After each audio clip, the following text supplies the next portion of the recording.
बिस्मिल्लाहिर्रहमानिर्रहीम। अस्सलाम वालेकुम नाजरीन, मैं हूं डॉक्टर नुमान अली और आपकी खिदमत में एक नए सेशन के साथ हाजिर हूं। जी, सवाल कुछ लोगों की तरफ से पूछा गया है, मैसेज किया गया है कि एक यूट्यूब के ऊपर बहस छिड़ी हुई है एक टॉपिक के हवाले से, तो आप भी उस हवाले से वीडियो बनाएं।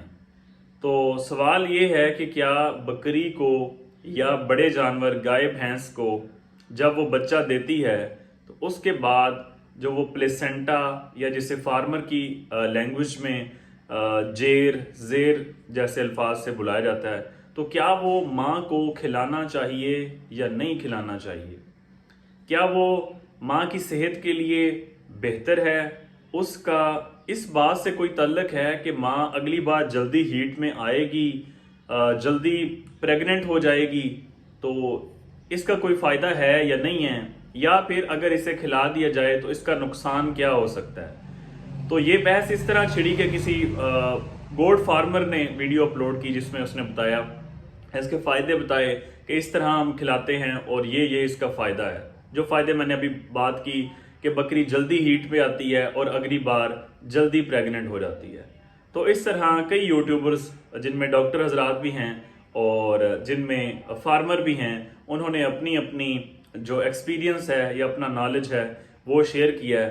तो मुझ तक भी मैसेज आया कि डॉक्टर साहब आप भी अपनी राय इस हवाले से दें हमें वीडियो की शक्ल में। तो अब समझना, सबसे पहले बात यह है कि हमें ये देखना होगा कि बकरी का पेट किस तरह का है, मैदा किस तरह का है। सिंपल स्टोमिक है इंसानों की तरह, जिस तरह इंसानों का एक सादा सा मैदा है, या कंपाउंड स्टोमिक है जिसके अंदर ज़्यादा सारे चैम्बर हैं, ठीक है। और इंसान की खुराक क्या है, कुदरत ने क्या बनाई है, बकरी की खुराक क्या है, कुदरत ने किस चीज़ के लिए मैदा बनाया उसका। अगर एक डॉग है, कुत्ता है, उसकी खुराक क्या है, बिल्ली की खुराक क्या है, गधा है उसकी खुराक क्या है, तो कुदरत ने किस तरह डेवलप किया। तो सबसे पहले हमें ये बात देखनी होगी। अब इंसान की अगर हम बात करें तो इंसान सब्जियां भी खाता है, फ्रूट्स भी खाता है, गोश्त भी खाता है। अगर हम बकरी की बात करें तो बकरी को हम चारा जात खिलाते हैं, फ्रूट्स के छिलके वगैरह फ्रूट्स भी बकरी खाती है। तो क्या बकरी को हम गोश्त खिलाते हैं?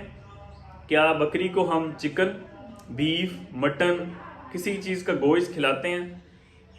तो जवाब नहीं में आता कि बकरी सिर्फ सब्जी और फल वगैरह ये वाली चीज़ें खाती है। कुत्ते की अगर हम खुराक पे बात करें तो क्या हम कुत्ते को घास, सब्जियां, फ्रूट्स खिलाते हैं? तो जवाब नहीं में आएगा। जवाब आएगा कि कुत्ते को हम जो उसकी खुराक है, यानी कि चिकन, गोश्त, किसी भी चीज़ का, तो वो उसका मैदा कुदरत ने उस तरह बनाया है। अगर हम इसी तरह बड़े जानवरों की बात करें तो क्या हम उन्हें गोश्त वाली चीज़ें खिलाते हैं? कितनी बार हम दिन में उन्हें मटन या बीफ या चिकन वगैरह हम खिलाते हैं? तो जवाब मिलता है कि नहीं, उनकी खुराक जो है वो खुश्क चारा जात में है, जो सरसब्ज़ चारा जात है उनमें है, जो वंडा वगैरह है, जो मिनरल मिक्सचर्स वगैरह हैं, ये उसकी खुराक है। तो पहली बात तो यहाँ पे क्लियर हो जाती है कि ये वाली जो खुराक है, चिकन, गोश्त वगैरह, ये बकरियों की और बड़े जानवरों की नहीं है। अब बात करते हैं कि प्लेसेंटा या जेर ये क्या चीज़ है। तो ये खिलानी चाहिए या नहीं खिलानी चाहिए, ये बात की बहस से पहले समझना है कि ये है क्या। प्लेसेंटा या जेर जो है, ये एक गोश्त का ऐसा मटेरियल है जो कि बच्चे और माँ, इसके दौरान कनेक्शन है, खुराक का चैनल है। जब बच्चा माँ के पेट में होता है तो हम बाहर से तो उसे खुराक नहीं देते, तो माँ की तरफ से जो खुराक दी जाती है वो इसी चैनल, जो कि जिसे हम प्लेसेंटा का नाम दिया जाता है, इसकी एक अटैचमेंट यूट्रस के साथ होती है और दूसरी बच्चे के साथ होती है। तो इस चैनल के जरिए खुराक माँ से बच्चे के अंदर आती है। तो इसका मटेरियल क्या है जी? वो गोश्त है। तो हम जैसे कि पहले बात कर चुके हैं कि गोश्त बकरी की खुराक नहीं है। हमने ये जान लिया कि ये प्लेसेंटा मटेरियल है क्या, एक तो गोश्त है, दूसरा ये है क्या, इसका काम क्या है, ये माँ से खुराक बच्चे को देता है। तो हमने बात की कि बकरी की खुराक गोश्त नहीं है, तो बकरी जो उसकी खुराक है उसने वही चीज़ हजम करनी है। तो उसकी खुराक चारा जात हैं, वंडा है, दूध है, इस तरह की चीज़ें हैं, सब्जियां हैं, फ्रूट्स हैं, छिलके हैं उनके, तो ये वाली। तो जब हम ये चीज़ खिलाएंगे तो क्या उसे वो डाइजेस्ट करेगी, क्या बकरी उसे हजम करेगी? तो जो जहन में तो ये बात समझ नहीं आती कि बकरी उसे हजम करेगी। अगर यही चीज़ कुत्ता वगैरह खाए तो समझ में आता है कि वो गोश्तखोर है और उसने हजम कर जाना है। लेकिन बकरी के बारे में हम ये राय मान लें कि बकरी को हम प्लेसेंटा खिलाएंगे, जेर खिलाएंगे, तो अकल इस चीज़ को मानती नहीं है कि हमें ये चीज़ खिलानी चाहिए। साइंटिफिकली, मेडिकली ये चीज़ अहमियत नहीं रखती। हाँ, लिटरेचर में अच्छा बीच में कुछ वीडियोस थी जो मैंने देखी जिसमें लोगों ने कमेंट किया हुआ था कि फलां औरत ने खाया था, लिटरेचर में ये चीज़ आई है। तो लिटरेचर में ये वाकई चीज़ है कि एक औरत इंसानों में, तो उसने ये चीज़ प्लेसेंटा को खुश करके उसने खाई।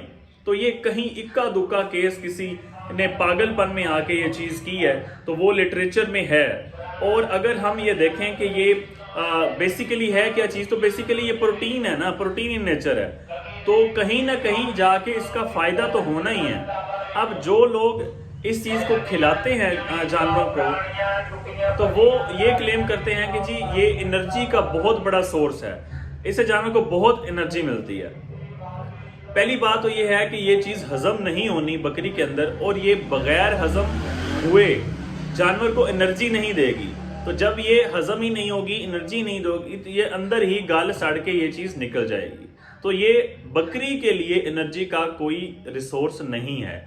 फॉर एग्जाम्पल हम ये कह भी दें कि ये बकरी के लिए एनर्जी का रिसोर्स है, तो इखलाकी तौर पे अगर हम बात करें तो क्या ये तुक बनता है किसी जानवर को कि हम एक चीज़ जो एक ऐसे मटेरियल से निकल रही है यूट्रस में से, ठीक है, और वो एक कनेक्शन रहा है खुराक का तबादला करने के लिए, और एक मतलब गंद से मिला हुआ मवाद जो कि निकल रहा है, तो क्या इखलाकी तौर पे ये बात बनती है कि हम वो चीज़ बकरी को ताकत के लिए खिलाएं? क्या ताकत के और सारे रिसोर्सेज जो हैं, जो सारे जरिए हैं, वो ख़त्म हो चुके हैं कि बात सिर्फ प्लेसेंटा या जेर तक आके रुकती है कि हम सिर्फ वही खिलाएं? ना तो ये मेडिकली और ना ही एथिकली, इखलाकी तौर पे ये कोई बकरी को खुराक है उसके लिए। तो अगर आपने एनर्जी की और चीज़ खिलानी है, तो आप इस टाइम उसे कैल्शियम खिला सकते हैं, आप गुड़ खिला सकते हैं, आप ग्लूकोज खिला सकते हैं, आप शक्कर खिला सकते हैं, आप शीरा उसे पिला सकते हैं।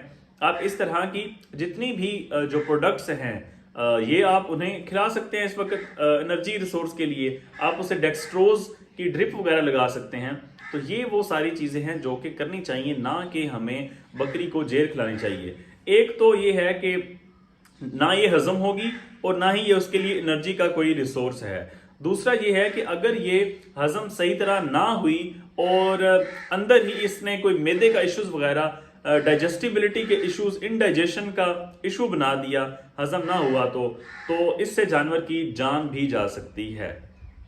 तो इसलिए ना ये अखलाकी तौर पे और ना मेडिकली ये जानवर को नहीं खिलानी चाहिए। तो उम्मीद करता हूँ कि आपको इसमें बात समझ आ गई होगी।